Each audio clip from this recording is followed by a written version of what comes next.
Dr. Asa Lee, it is an honor and a privilege to have you on the podcast. I've been looking forward to this for a long time. People won't have context for this, but we were just joking. This has been the most rescheduled podcast in L3 leadership history. So I just really appreciate your graciousness with my reschedules. But for those who may not be familiar with you, can you just kind of give us an overview of who you are and what you do? Certainly. Thanks, Doug. Asa Lee. I'm the president of Pittsburgh Theological Seminary. It's hard to describe what a seminary president does, but in essence, I'm the equivalent of a university president or a high school principal, or in some cases, some days, a church pastor, all in one. Well, I certainly want to dive into all those things, but give us a little bit of context of your leadership background and what got you to where you are today. Yeah, so I am originally from the Washington, D.C. area and served first stint in public school education and then went from public school education into ministry and served in ministry for a number of years and then, into the academy, into the classroom, and then sojourned into higher ed administration, first as a dean, then as a sort of vice president of operations and administration, and then in 2021 came up here to Pittsburgh, Pennsylvania, and took the presidency here. So it's been a very interesting journey of first sort of an educator, then a pastoral leader, then a pastoral educator, and then a higher ed administrator, and then here we are. Yeah, and I'm always curious, I'm sure calling had a part to play in this, but I'm always curious why people choose the fields that they do. And so can you just tell us, why did you choose to go the higher ed route, the ministry route, and why do you think that can make the greatest impact from your life? Yeah, so I tell people I didn't choose ministry. Ministry chose me. I first heard the call to ministry when I was 13 years old. Wow. And it was an audible call in the sense that I was in junior high and kind of turned around when I heard the voice of what I now understand is the Spirit of God to say, you're going to pastor my people. And I kind of turned around to see what that was about. I grew up in church, so I knew what that meant. So that meant I spent the next 10 years running from that very thing,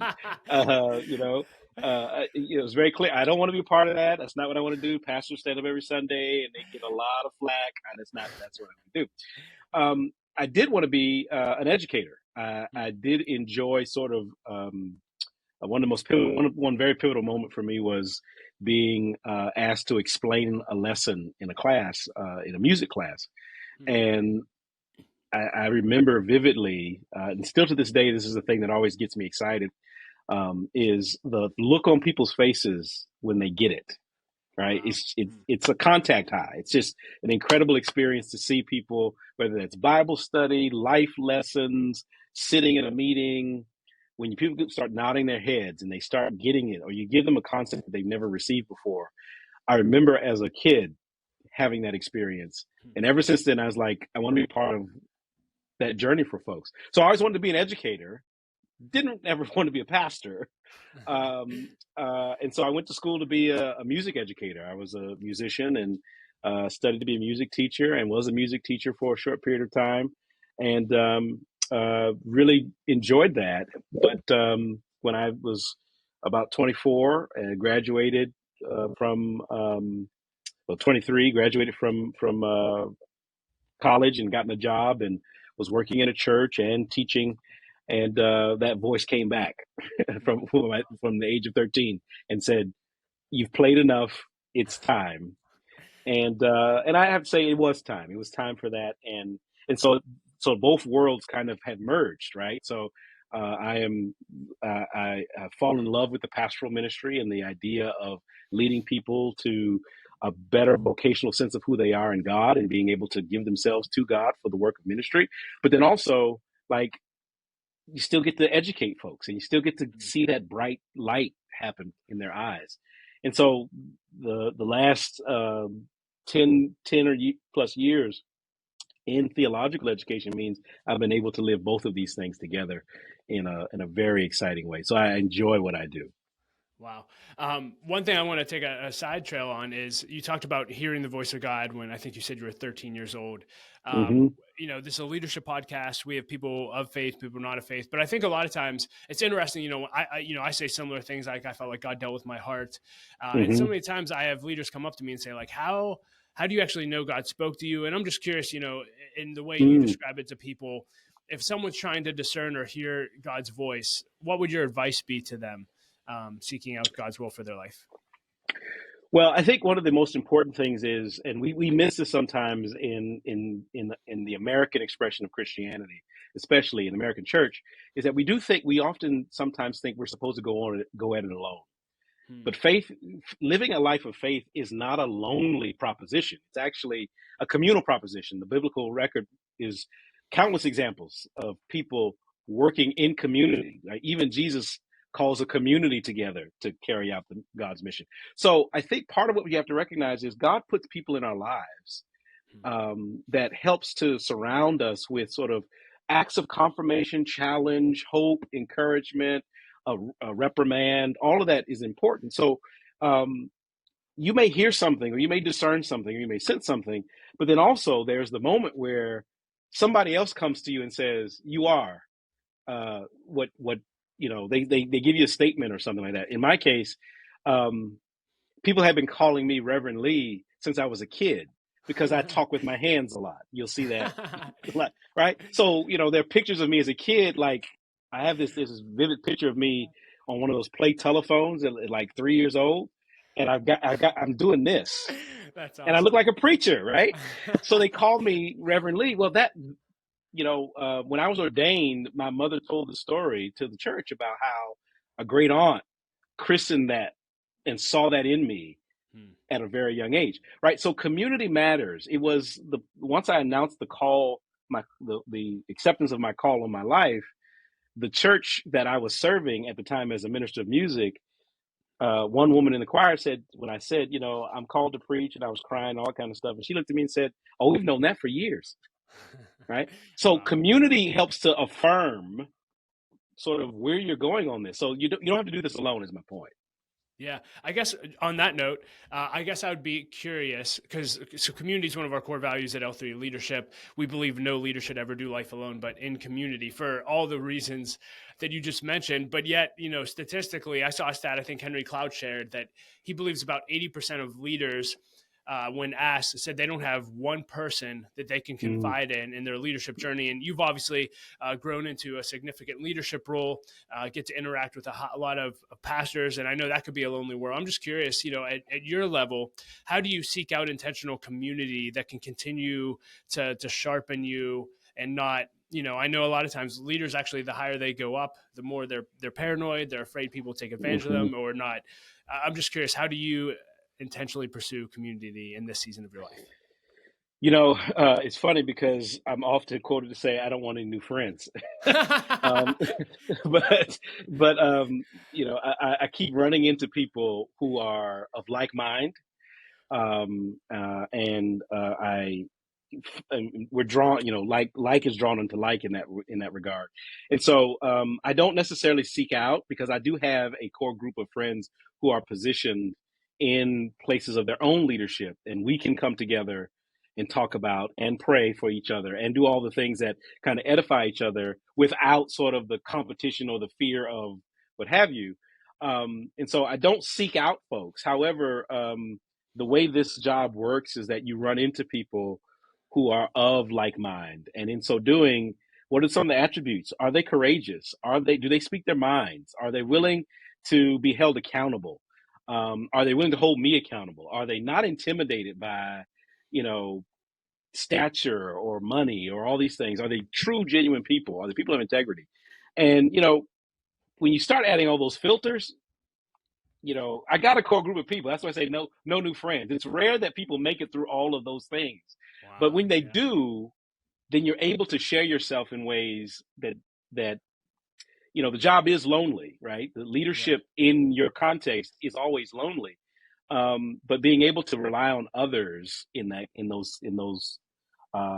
your personal life and even in your professional life means that you have places that kind of sharpen the iron that you bring to the table. So yeah, those are kind of my attributes that I look for. People I can share myself with and are willing to share themselves with me. Yeah, thank you for sharing. I think that the filtering process is good. I never really thought of it through that lens, but I guess I kind of naturally do that. But putting verbiage to it, that's Mm. significant.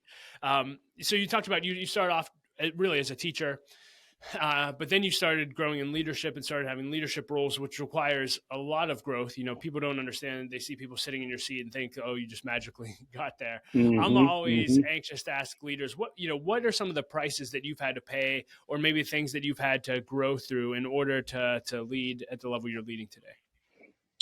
That's a really great question. There's always the price that we pay for balancing our families, right? In order to you make sacrifices with your family, and I'm grateful for my wife, who is also a pastor, but we have four daughters, and that means that there are four daughters of still school age, and so that Wow. that means that there are a lot of different dynamics going on.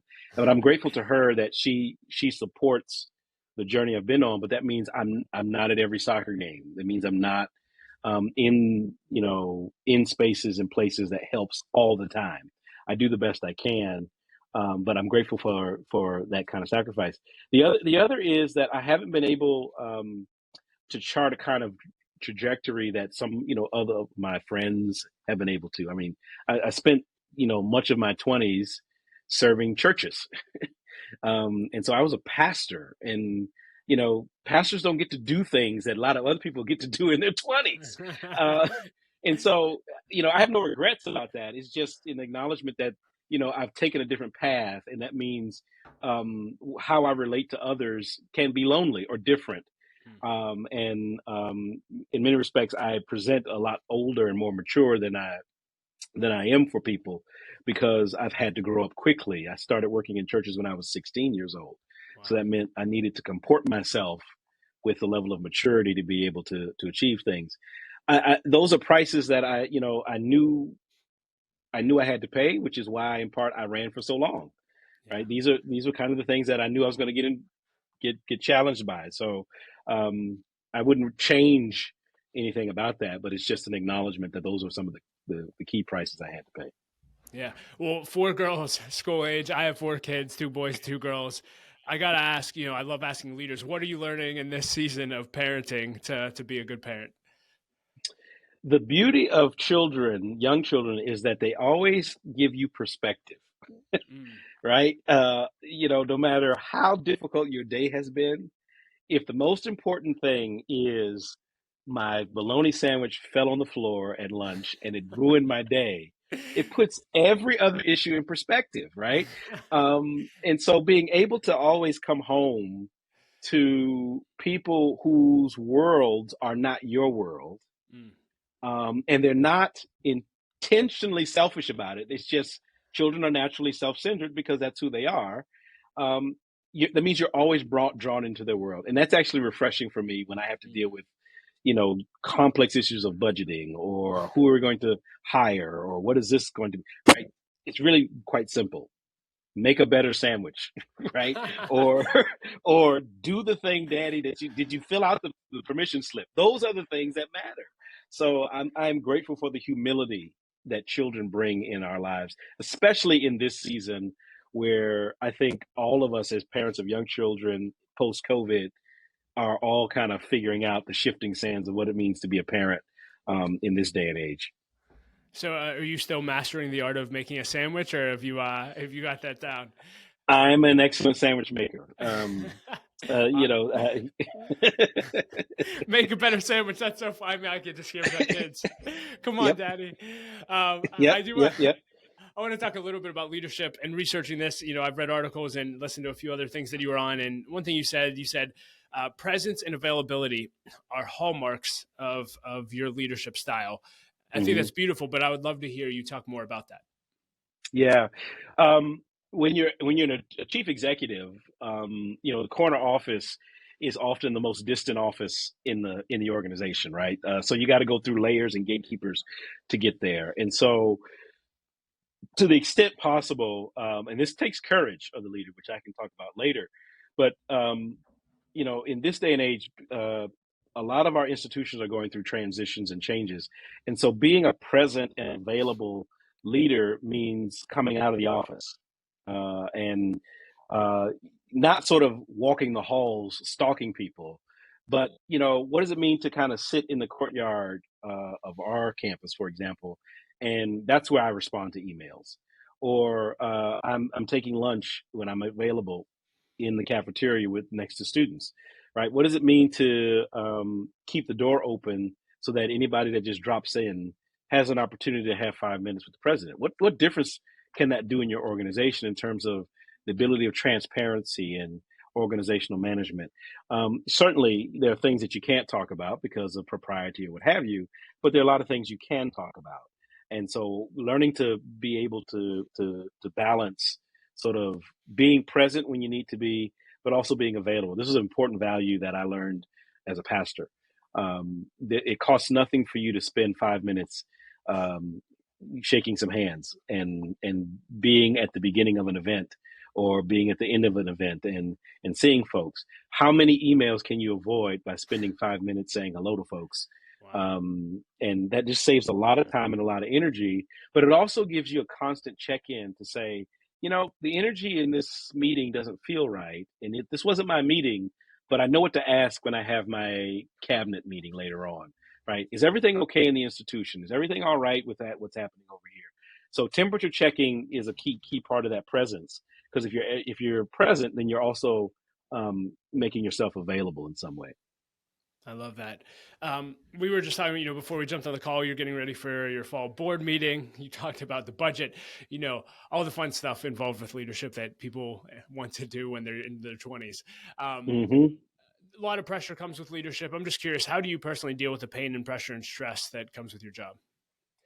So I have various different outlets. What I'm known for is in my office here, you can't see anything at the moment, but my office here, I have Lego bricks and Lego sets everywhere. Huh. So, over here on my bookshelf is a Sydney Opera House and a Tower Bridge. And over here is a 4-foot model of a Titanic.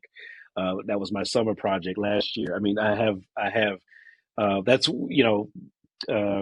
Legos are an important leadership kind of thing.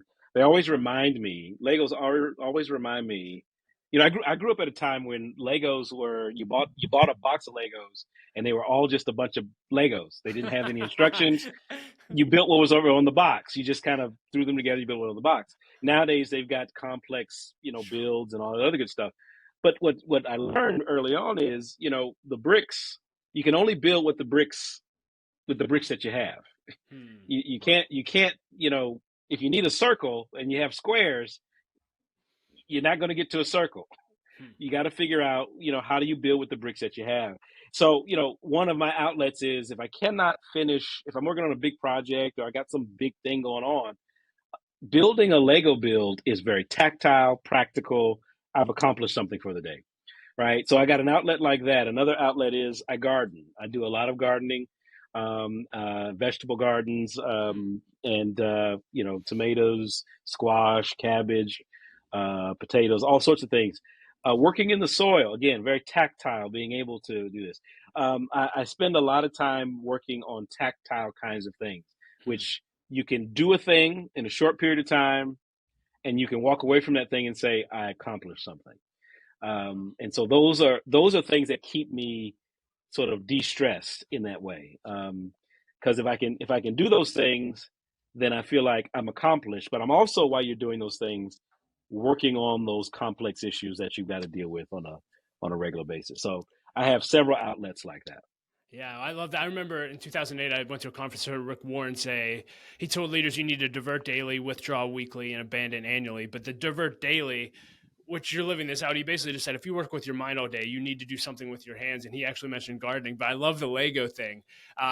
Do you have, a random question, do you have any bucket list Lego builds that you're like, hey, I know what I'm doing next year and the year after, like what's next? So one of my bucket lists was the Titanic. So I did that. Check. And so that was like a big deal, and I was just giddy when it was done. The other is the Concorde that just came out.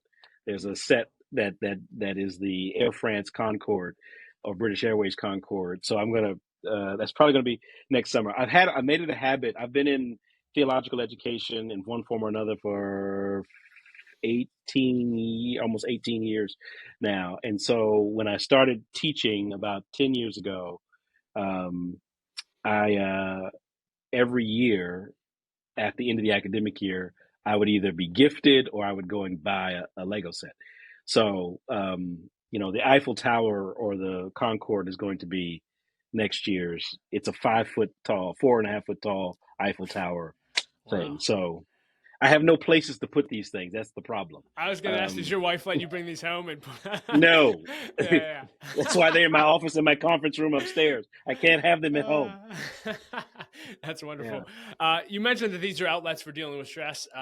And I also love asking leaders just what they do to incorporate rest or Sabbath into their life. Just because, especially nowadays with all the mental health issues going down, I mean, leaders just go so hard for so long without taking a breaks. Do you have any rhythms of rest or Sabbath in your life? So one is, and I, like most leaders, when it comes to rest, I'm not good at it. But I try to I'll press hard for every, 4 to 6 weeks, kind of push through with some stuff, and then try to use a week on week 7 to power down in some way or another, whether that is, some golf or, just not in the office or double down with family time, that kind of stuff. Again, that rhythm is difficult depending on when that 7th week falls, but I try to be able to do that. For example, we're in the midst of the push leading up to the board meeting, but week 7 comes after the board meeting is done, and I'll be in San Antonio for a little bit, and I'll be in Atlanta, and then Thanksgiving and that kind of stuff. So that's one important aspect of that. The other is it takes me about 10 days to really power down. Right.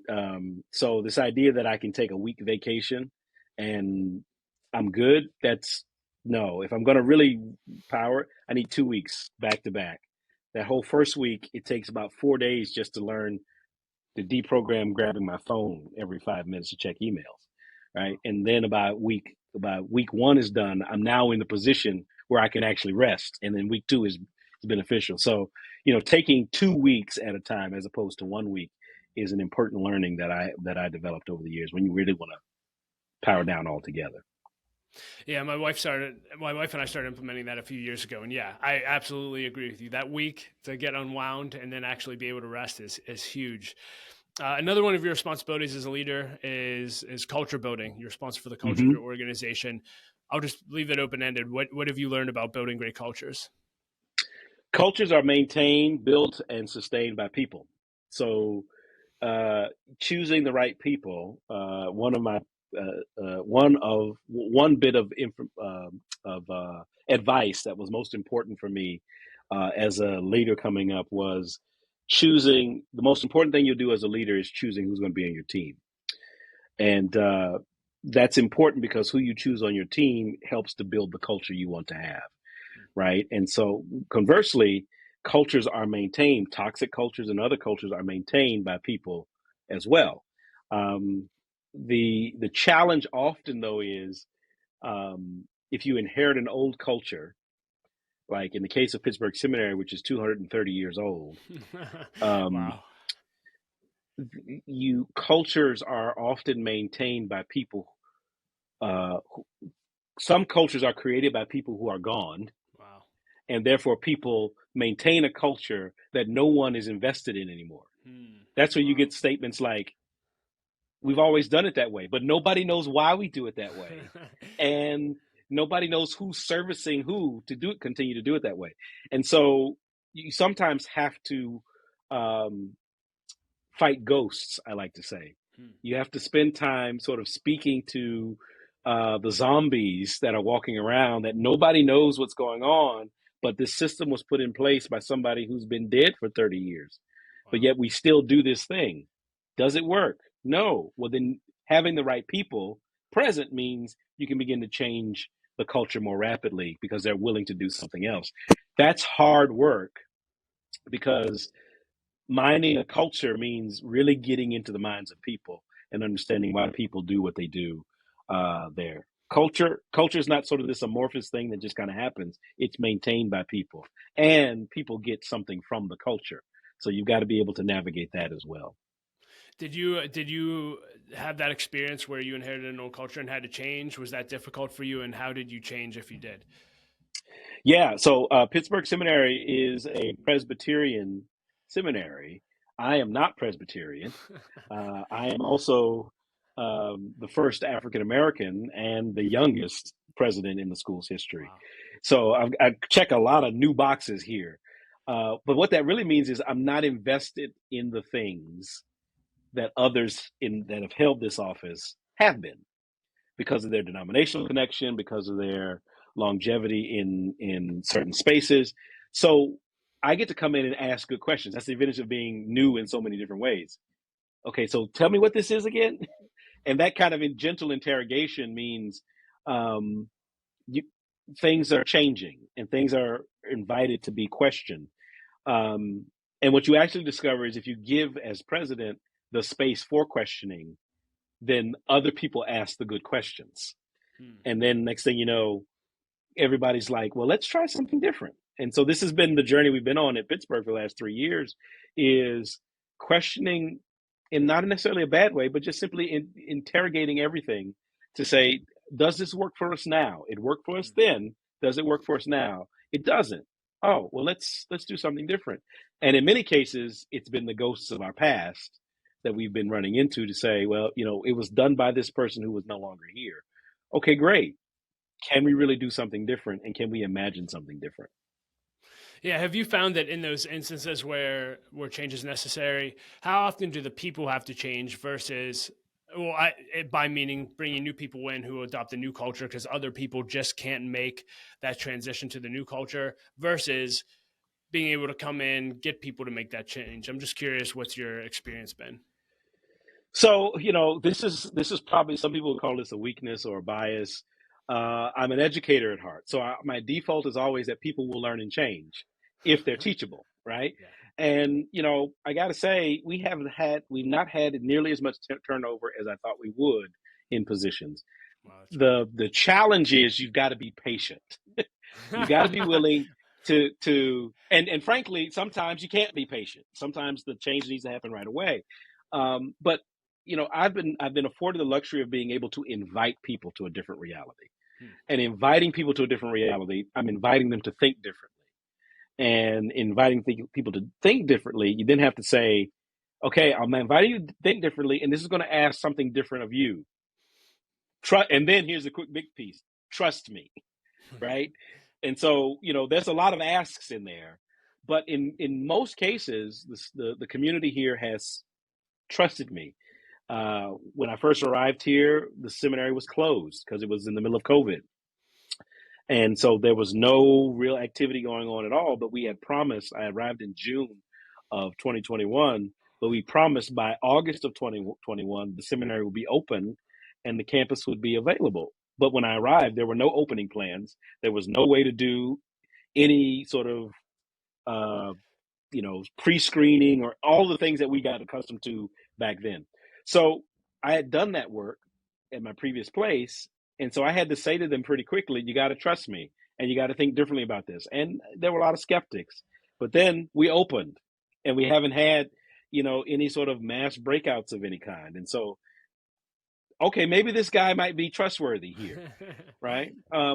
But that's not to say that there hasn't been sort of the need to change some personnel, and that has Sure. had to happen as well.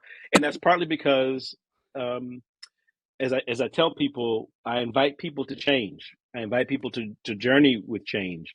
And sometimes they have to change outside of the institution. They can't do it here. And if Yeah. that's okay, we've got to learn to do that as well. Yeah, talk to me a little bit about seminary. Obviously, you're passionate about it. You lead one, and hmm you're responsible for really training and equipping people for ministry. Why are seminaries important? For those listening, why should they consider attending a seminary if they want to go into ministry? Yeah, seminaries are some of the world's first vocational schools, right? In modern parlance, dating back to the late 18th, early 19th century. I call them pastor factories. They were designed to be places where people who were interested in being pastors would come, get trained, and go serve congregations. Pittsburgh Seminary is no different. It just was founded, when Western Pennsylvania was frontier country. And this seminary was founded in order to educate people for churches on the frontier. However, in the last 25, 30 years, with the decline of a lot of church attendance across, denominational life, in many places, people going to non-denominational churches in different communities, mainline traditional seminaries have been forced to change. And they've become less pastor factories and more vocational centers. And what I mean by that is, if you're a person of faith and you want to use your faith as a way of enacting change in the world, but you don't necessarily think you're called to be a pastor. You're not a pastor, but you may be a nonprofit person. You want to be a community organizer who uses faith to be able to do that. Seminaries are now retooling to be the places where you can learn Bible, you can learn communication, you can learn contextual analysis, and urban ministry, and all sorts of other kinds of creative ways of doing ministry, and then go with certifications to go out and do that work. And so Pittsburgh Seminary is one of these places where that kind of activity is happening. If you want to be a mission person, if you want to be an urban ministry person, if you want to be someone that is doing creative work around youth and young adult ministry, this place is an example of that, where you're doing kind of credentialing in this way. So ministry is not anymore simply church pastoral ministry. It is now sort of a broadening of that scope that provides a deepening and equipping to strengthen people's call on their lives, whatever they feel themselves to be. Yeah, and I'm curious, just, I'm always looking for how leaders think about developing and equipping leaders. In your experience, even through seminaries, et cetera, what have you found to be the best way to actually train people, disciple people, to actually go out and do great things with their lives to make an impact? Yeah, I mean, and that's a great question, because this is kind of what my doctoral work was in, and that is, it first requires, when you're training folks, you got to do it in good communities and diverse communities. And what I mean by diverse is not sort of just surface level diversity in terms of skin color or gender, but I mean sort of in experience, right? So even in the group that may be all male or all female, the lived experiences. You may have somebody that's married, somebody that's divorced, somebody that's single. You may have somebody who has a kid, nobody, right? All of those diversities matter, because those life experiences, when you're trying to create a classroom environment or trying to create a learning environment, that kind of those gentle differences become places where you're forced to identify who you are in relationship to somebody else. That does matter in the training. Second is being able to play and fail without consequence. This is a huge thing, and especially when I do leadership training, I talk about our fear of failure, right? And there's the old story of WD-40. Like, why is WD-40 WD-40? Well, because the previous 39 formulas didn't work. And so it was 39 failures. And this is true. You go look it up. The 39 failures, the 40th one worked. What do we call it? WD-40. And so that's the formula. Being able to create safe spaces where people can try out things and fail and then reflect on their failures is a really important place. So whether that is preaching or sharing the gospel or relationship building for fundraising purposes, right? Getting over those first sort of jitters and creating a space of play, if you will, means I can learn from my mistakes, and then I feel a little bit more confident when I'm going in that space. And then lastly, real world experience. So moving from sort of the safe place to actually getting out there and doing something and processing it. As a faculty member at my previous institution in Washington, D.C., my classroom was on K Street. We had a classroom space on K Street downtown in Washington, D.C. And, not many people outside of D.C. know this, but for a long time, and even still the case, K Street by day is known as the lobbying center of DC, but by night, it is one of the, sex trafficking places in Washington, DC. Wow. And so my students, as a part of their assignments on Sunday mornings. There was a church nearby, and they were required to volunteer. One of their options was to volunteer at that church early on Sunday morning. I mean, like 6 a.m. And what they would discover is that that church had a recovery ministry, and they would be volunteering in that space, helping to give food and intervention work and all that kind of. And these were kids who were not all from cities. Some of these kids were from like rural Iowa or Oklahoma, and so seeing a sex worker in need with a social worker and a caseworker, and you there with a blanket and a cup of coffee, kind of doing wraparound intervention work means, whoa, this is not book learning we're just talking about. We're also talking about real lives being impacted, and then coming back in the classroom and reflecting on that. Those are important parts of the kind of shaping for future leaders that that seminaries haven't done historically, but absolutely this world needs leaders to be able to do. Yeah. A little bit of a shift. You have a somewhat famous graduate of the seminary, Fred Rogers, Mr. Rogers, for those listening. Maybe people know them, right? Yep. Yes, and he certainly didn't invent the word neighbor, but he did make it pretty popular in our culture. And obviously, Jesus talked a lot about loving your neighbor. I'll just leave this really open-ended, and certainly share any lessons that you learned from Fred. But what do you think about the theology of neighbor, and how should we think about that in loving our neighbor? Yeah, so we've been on this journey here at the seminary to kind of enact in a pedagogical and a methodological way some of the lessons that Mr. Rogers taught all of us.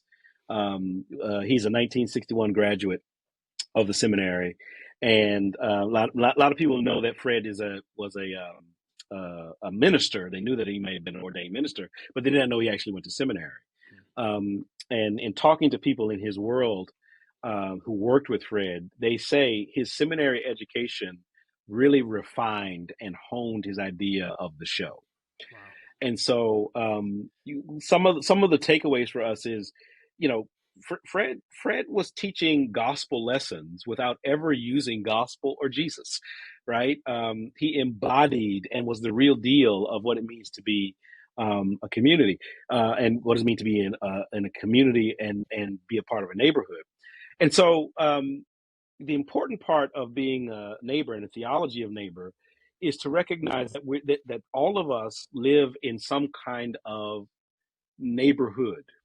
Pittsburgh is a city of neighborhoods, but also we're in global neighborhoods. We are in national conversation with each other, and that neighborhoods have sort of general requirements of each other, right?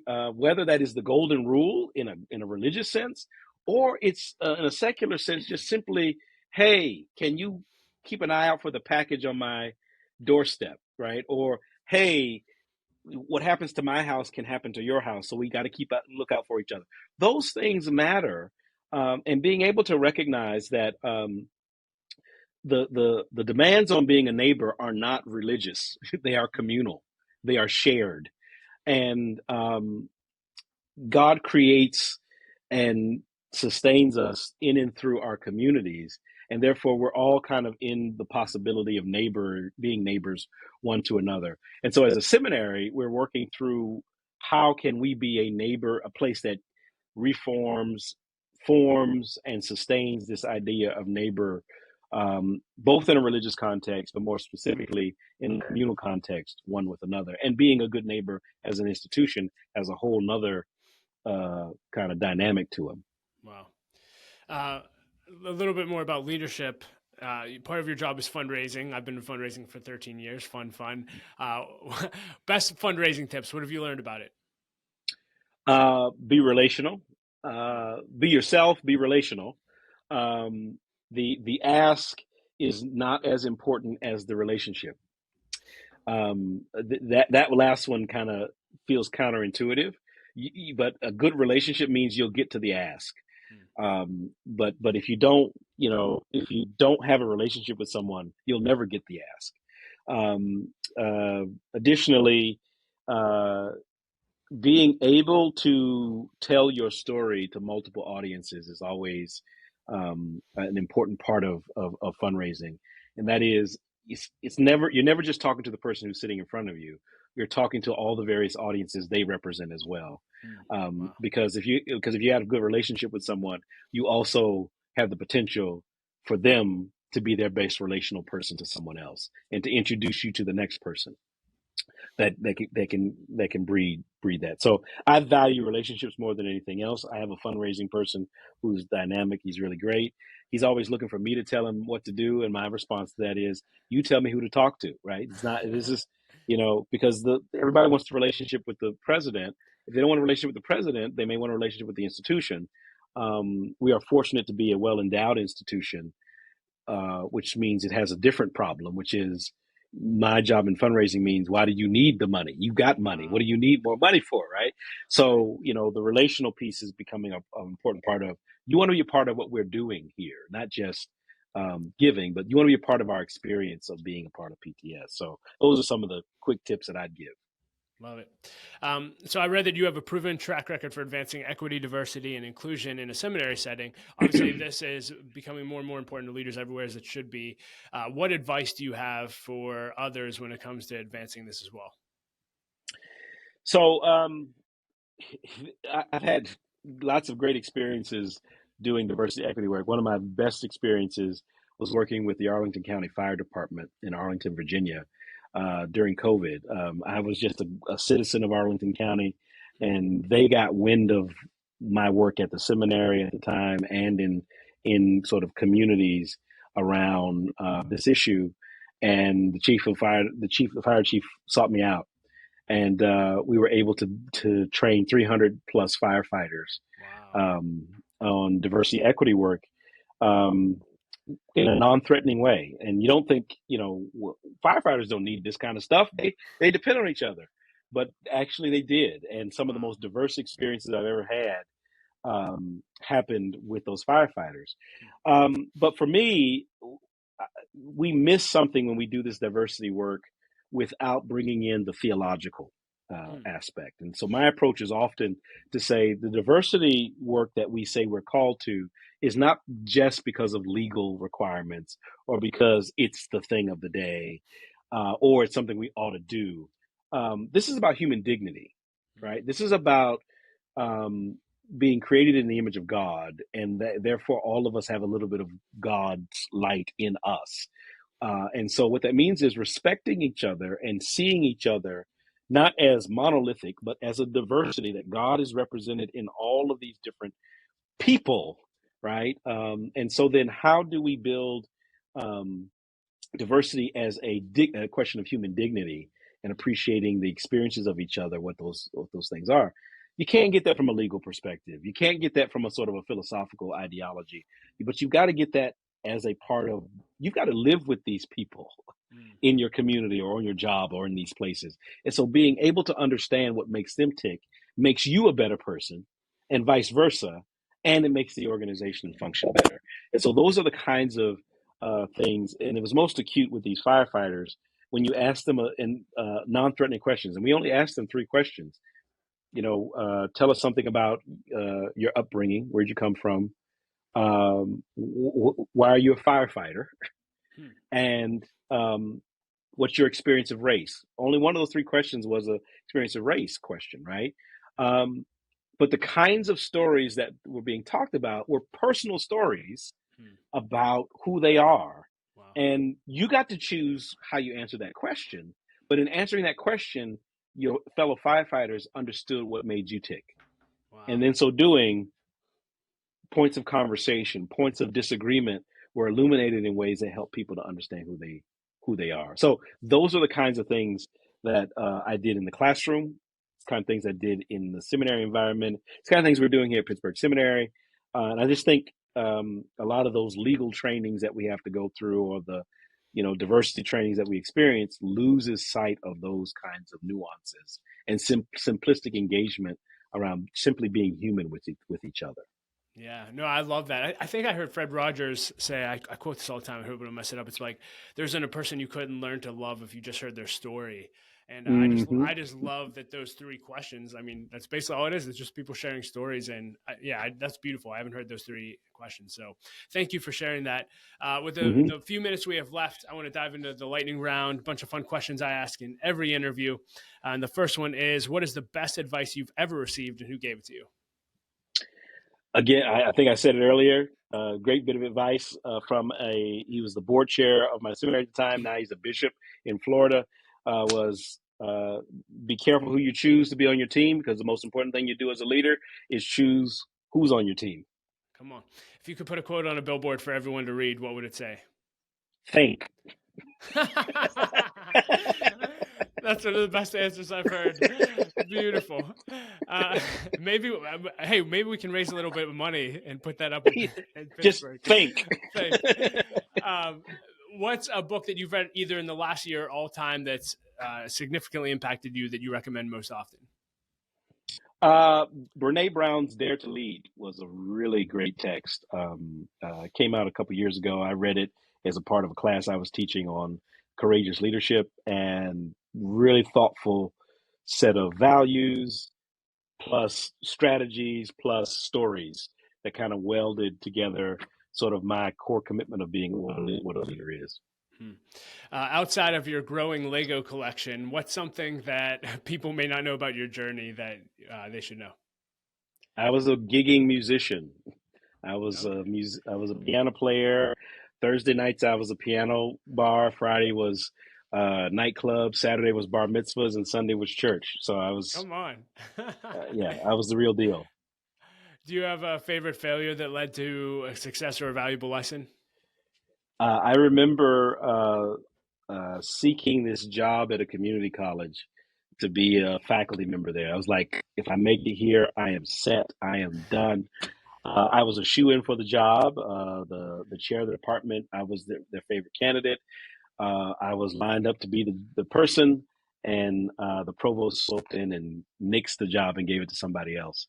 And that failure of them to choose me was the best thing that could ever happen, because that got me going back to school, finish my doctorate, and then got me back into the seminary education and kind of accelerated the next steps. Had I been hired in that job, my life would be very different right now. Wow, it's funny how things work out. You get Yep. to spend time with a lot of leaders, and I'm just curious, when you get to spend time with someone that you look up to and admire, do you have a go-to question that you always ask? My usual question is, because I'm around faith leaders a lot of times. So my usual question is, what does the gospel of Jesus Christ mean to you? Hmm. Can you answer that for us? For me, the gospel of Jesus Christ is life. It is liberative, and it is the ever imaginative and creative story of how God liberates us from our own limited imagination, not just from sin, but also our own limited ways of thinking about this world. You got that down, man. You were ready. Uh, biggest leadership pet peeve? The failure to make decisions. This is Hmm. this could be a podcast all of itself. Everybody that I hire, I say the single most important thing that a leader does, strip it all down, you make decisions. Even a bus driver who's the leader of a bus is going to go left or right or straight or back.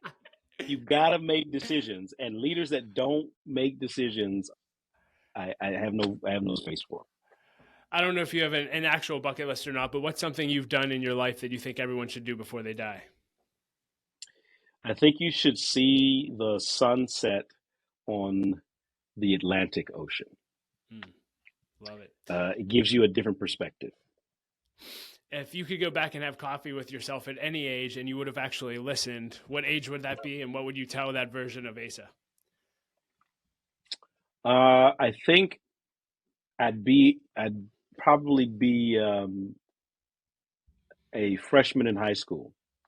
I think I was most open at that time, and I would say to him, um, think more broadly and try out more things. Hmm. Much of my life was sort of, I made my mind up, I'm going to do this one thing, and looking back, if I had more options afforded me, if I'd taken more options, I may have chosen something different or not, but that's one thing that I think about often.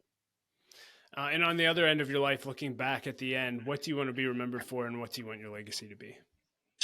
More than anything else, I'd love to be someone that was remembered to have integrity in the decisions that they made, that left the place better than how they found it, and that was able to provide for his family in a way that was long-term sustainability for them. Anything else you want to leave leaders with today, or anything else you want to talk about? No, this is great. Thanks for having me, Doug. Yeah, Asa, this has been great. Thanks again. And thanks for moving to Pittsburgh. We are blessed to have you here. Our city is better because of you. And it's been an honor to get to know you a little bit, even though I guess I'll never actually get to be one of your friends because you don't need any more. I'm just joking. Fair enough. Yeah, thanks for your time today. Looking forward to doing it again sometime. Thanks, Doug.